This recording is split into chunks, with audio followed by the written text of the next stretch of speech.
Hi, everybody. This is the Baseball Hut, the amazing, spectacular, terrific, the great one, the People's Champion, your host, the Hut, and welcome back to the Baseball Hut. And hopefully, you like this video and this live stream. We're going to go for a little bit. It's been very quiet today, I got to say, the first day. That's how these things have been going, folks. The last few years, these winter meetings have been a dud. Last year's was a dud. But just rumors and more rumors tonight. A rumor a little while ago, a few minutes ago, as you can see. The Mets are asking about Freddie Peralta. They're asking about Trevor Megill, the brother of Tyler Megill, who's been the closer for the Brewers the last few years. I could see them doing that, bringing in Megill and then saying goodbye to Edwin Diaz. See them doing that. I don't think they're going to be waiting around too long. To be honest with you. Um,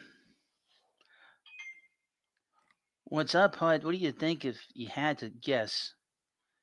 It would take to get Peralta from the Brewers. Well, here's the thing. I am not as big a fan as everybody else is. I think he's a number two starter. I don't think he's a number one starter. To be honest, to Anthony. Uh,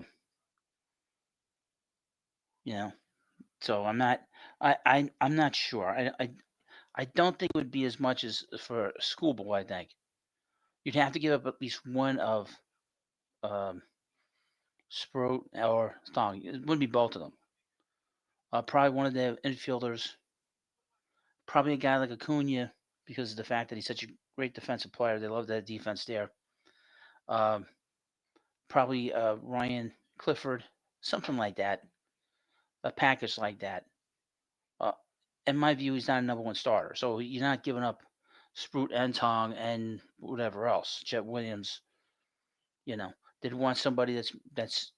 Well, maybe they wouldn't want Acuna because he's been in the majors a year or so. But that's kind of what I'm looking at. That's how I would look at it, to be honest with you. Now, as you're watching, please, of course, hit the like button, and if you're coming through, subscribe. You know, we're going to go for a little bit. Hopefully, we'll have some news. You know, like I said, it's very quiet tonight. Very quiet. Very quiet today. Yeah, so Joel Sherman put this out a little while ago. The Mets are talking to the Brewers for Peralta and for Trevor Megill. The Brewers will trade anybody. You know, they'll trade anybody. The only guy they probably can't move is Christian Yelich, to be honest with you. That's the only guy they can't really move. Um, this guy put out this is Sleeper Mets. Let's take a look at this hypothetical trade. Mets receive Peralta and Megill, and the Brewers would get Jet Williams, Brandon Sprout, Ryan Clifford, Ronnie Mauricio. That's about what we'll be looking at. They'd want people they'd want players, at least two of them that have been in the majors. Um, that's pretty. I mean, I think that would be pretty fair, to be honest with you. Um, I am not, like I said, I'm not as big on Peralta as everybody else might be. McGill's a different story, but that's actually not a bad trade. I wonder if they'd want like another player in that kind of a deal. Maybe Acuna, we could put Acuna in there too with Mauricio because Ronnie doesn't have a place. It seems that the Mets are going to play Brett Beatty a lot next year. That they're committed to playing him. So they said he's going to get the majority of time at third base, which is probably fair. They had too many guys playing third base, too many guys playing second base. And when you have this sort of weird kind of development of young players, and none of them are really taking a step forward, then it's you got to figure out you got to make a decision. And we can't forget about Mark Vientos is still out there. Let's still have him here, and he could get moved in a trade. Um, he's just a very strange player because he doesn't play doesn't excuse me doesn't play defense well, and there's some issues there, you know, with the defense and stuff, and offensively so inconsistent. Mets have to find guys that are going to be consistent here, which is a major problem, as you know. Um, from Anthony to Sari, how concerned are you about Stearns' unwillingness to give to long-term deals for starting pitching? You think this will impact the Mets from getting a front-end starting pitcher? Of course. These guys want 6, 7-year contracts. Dylan Cease's got a 7-year deal. Framber Valdez is a better pitcher than him, and that they didn't even talk to him. They're talking to Michael King. Michael King is always hurt. I saw that today. I was like, really? The guy is always hurt. Valdez is never hurt. Guy makes his starts. So yes, it bothers the hell out of me. It really bothers me, to be honest with you. And it does concern me. Because they should be better than that. They should be trying to get better than that. But the money they've spent so far on this group of players, they have to be better. They have to look for players that are better than Michael King. Okay? Michael King's always hurt. He was hurt last year. All right? We saw him with the Yankees. He's okay. Everybody falls all over themselves for him. One of the main things about being a good player is staying healthy. You can't stay on the field. You can't stay on the mound. You're not a good player. That's why I've been saying for the last few years that Mike Trout, for example, is not a good player anymore because he can't stay on the field. You can't stay on the field. That's one of the major things about being a great player and a good player is staying healthy and maximizing your value as a player. And of course, Mike Trout has not done that, and Michael King has not done that either. But so this idea that's what they're looking at, it bothers me. Like I said, they could do better than that. Let me take a look at Michael King on the side. Now, in the meanwhile, please, of course, like the video and subscribe.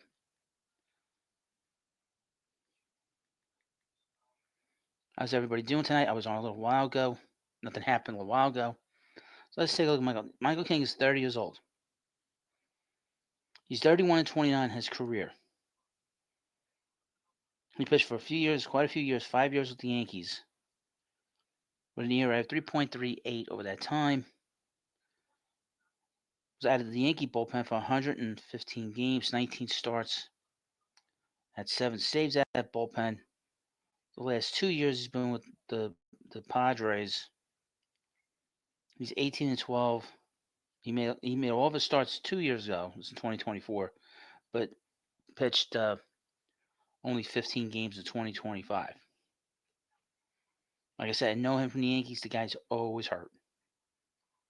Always hurt. Strikes out a lot of guys, but he's always hurt. You can't rely on a guy like this. If you sign him, it'd be a 1-year deal. Would you rather do that than bring in a guy that's going to, cement your rotation like Valdez? I'm not going to pull any punches now when it comes to looking at this club. And you got to do better. Let's have to look at things better. They got to do better.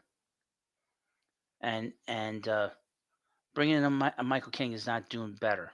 It's basically you're spinning your wheels. That's what you're doing. How's that any different than bringing in Luis Severino 2 years ago? It's the same thing. Now Severino pitched well. It pitched really well for the Mets, but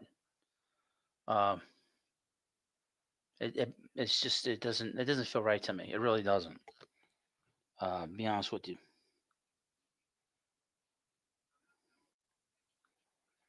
Let's see. Jared Califf 2549. Hi, I just subscribed. Well, thank you.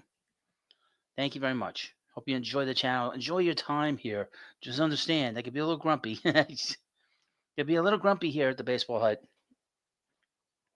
And but I'm honest about the team. I'm honest about the players. You want honesty, you're going to get it here. And I don't pull any punches. So if you're here for the first time, that's what you're going to get. There's no pulling of punches here at the hut. I don't pull any punches. But a little while ago, we know that the Mets were in on Schwarber, Kyle Schwarber. That's been sort of the rumor a little bit. The Orioles have been talked about. Pittsburgh, the Phillies, Cincinnati. From Anthony Hutt, if the Alonso situation is going to drag out, wouldn't it make sense to sign Bellinger, who could play first in all the outfield positions, as well as Schwarber to DH if you can get him? If you sign Bellinger, I don't think they're going to sign. If they sign Bellinger, I don't think they're going to sign Schwarber too. And then two left-handed. Okay, I don't see them doing that, and I also don't see them holding on to Jeff McNeil and having a platoon with Mark Vientos at first. Mark Vientos is not going to be playing first next year. I'd be shocked if he was, but I don't see them signing Bellinger and Schwarber. I see one or the other. Muttley in Love, hey, what's up there, buddy? Hi, Hut. Missed your live stream last night. Hope all is well with you. Well, I've been very busy here. Did a live stream last night. Did a live stream earlier this afternoon. And now we're back here doing a live stream for a little while. See if we get any news tonight. Today is the 1-year anniversary, by the way, of the Mets signing Juan Soto. So happy Juan Soto Day. And of course, I would hope that you subscribe if you haven't already coming through. And of course, like this video. Like I said, I'm not too enamored with what some of the things that have been coming out of Orlando today. Okay, I'm not happy with the fact that they don't seem to be in on the big market pitchers. On the big pitchers, the guys of, like Framber. That's the guy you want to bring in. You're only going to cost you money, and it doesn't seem like they're all that enamored with Ranger Suarez either. Although AI is predicting that a few weeks ago that they were going to sign him, that's the Mets signing him. Just have a major problem with some of the things I've seen here today, heard from today. I would also say that the Mets look at Pete Alonso as a priority. So Stearns did say today, which I said earlier, and in one of my shorts, and one of my video shorts, is that because the Mets know him so well and he knows them so well, that he'll go back to the Mets if he gets an offer from one of these teams. He'll go back to the Mets to see if they can match it, and if they can match it, then they'll sign him. If they can't match it, this will last a little bit longer. I would hope that Pete does not go to Pittsburgh. That they popped up in the last 2 days wanting to sign him. If he signs with Pittsburgh, he will be in baseball irrelevancy for the rest of his career. It'll be a big waste if he went to Pittsburgh. I don't think he's going to go to Pittsburgh. But if he does, it would be a big waste of his life. I mean, really, be a big time waste. Big waste. But I don't think that's going to happen. I think it's either going to be Boston, the Mets, or Baltimore now. And it's funny, the Mets are talking about Schwarber. Baltimore was talking about Pete Alonso. And, of course, the Yankees are talking about Albert Rosario. That's what they were talking about today. It seems like the Yankees are taking a major step back. They want to, if they don't sign Bellinger, they don't seem like they're going to be doing too much. Isn't that interesting? That's what you get when you get a legacy guy on your team. The son of a crazy owner running your team. Interestingly enough. But, so, we're going to find out. Hopefully, we'll get some movement here. I'm surprised we haven't had any trades today. I know that Stern said they have some things in the works. That's my saying it, not him saying it. They have some things in the works that they're working on. Hopefully, they'll get some signings here. They'll make a big trade. One of my subscribers who works in the Mets organization was here earlier today. He said the Mets will probably pick up a starting pitcher and probably a center fielder. So we'll see. I don't think the guys in Minnesota are getting moved. I would not touch Buxton. People want Buxton in the worst way. I wouldn't touch him with a 10-foot pole. I would expect that the Mets pick up and trade Jeff McNeil. I expect that. If they didn't trade him, I'd be shocked. But I think he's going to get moved. I believe Cody is going to get moved. Maybe not this week, but he's going to get moved. That I can tell you. Mets are in a sort of a interesting position in terms of where they need to be, but they need to sort of get going because it gets annoying when having to hang around and wait, and it's going to happen, of course. I got to work tomorrow, and something will happen tomorrow. So I won't even be able to do a video. Probably won't be able to do a short view and have any kind of information about what they're doing. Today I was lucky I was home today, but nothing happened today. So That's an annoyance. From Jared, he says, "I hope the Red Sox sign Alex Bregman." Well, if they sign him, that means that Pete's not going to go to Boston. Uh, but that's a different story. His free agency's been very quiet, unlike last year's. I don't know where he's going to go. To be honest with you, but well, we'll keep an eye on that. Like everything else here, there's so much to talk about here. Just run down a little bit, and I saw that Jeff Kent was at the was in Orlando. Bothers the hell out of me. I don't know about you folks. Jeff Kent getting in the Hall of Fame and great guys like Don Mattingly and Dale Murphy, who are dominant players, had dominant years, don't get a sniff. Doesn't make any sense. I would say this about the Mets. The Mets are very serious about signing Robert Suarez, so that might be a pivot.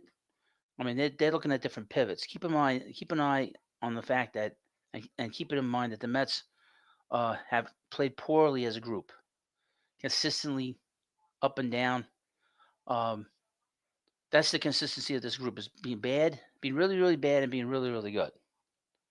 And that's been a problem for many years now with the club. And they have to you have to take the emotion out of the players, like Edwin Diaz. Edwin Diaz is a possibility he might not be here either.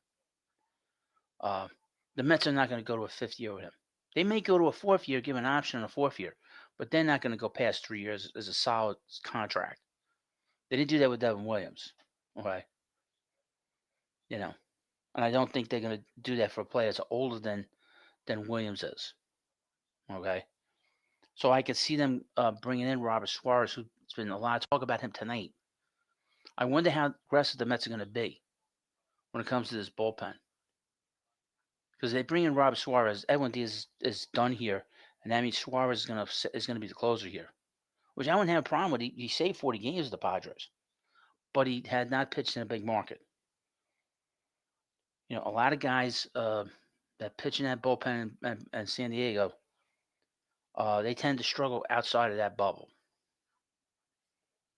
So that is a concern if the Mets do sign Suarez. Can he handle New York? Because a lot of times we always hear about bullpens in San Diego. Always great. This guy's great. But then guys blow it and they're bad. Look at Heath Bell. Remember Heath Bell pitched for the Mets and he pitched great for San Diego as the closer. He had no pressure there. And then when he pitched in big games against the Mets beat up on him. Let me see anything else, but let's see. They talk about Trevor Megill. I could see them doing that too. Trading for him. According to Joel Sherman, the Brewers have gotten calls from the Mets and the Yankees about Trevor Megill. Yes, the Brewers are open for bids on the starter Freddie Peralta if a suitor is willing to meet a steep price for their ace. But they're getting calls from even more teams about reliever Trevor Megill, including from both the Mets and the Yankees. He's 32, made his first All-Star team last season, earning 30 saves and pitching to a 2.49 ERA. He's the older brother of Mets pitcher Tyler Megill, and he's got a little more gumption than Tyler does. Tyler has no gumption. He's got no guts. And he's been here since 2021, though. All due respect, he's got no guts, Tyler. Things don't bother him. His energy's a little bit low energy. It's not high energy. It's low energy. Certainly low energy. We know that. But Tyler, Trevor is a very good pitcher. 6'8". Believe that guy is 6'8". He's a big guy. Big drink of water, and so is his brother. But so the Mets are looking for bullpen help. Need a closer. Need number one starter. Need number two starter. Need a left fielder, a center fielder, a first base. Other than that, they're ready to win a World Series. But if they re-sign Pete, that'll solve a lot of problems because then you get the guy in the middle of the order, and then you could go from there. Now, if they sign Bellinger before that, it puts a lot of pressure on Pete to come back. And I think that's why they signed Williams to show, look, to Edwin Diaz. It's like, look, we have a guy that can finish the games out, so we're not screwed here. And I think Bellinger. They did say today that Schwarber's going to sign this week, and he's going to sign in the next few days. Hopefully, we'll get some news here. We get some news here, and maybe some news tonight. I don't know. Like I said, it's been very quiet today, and we'll see what happens. But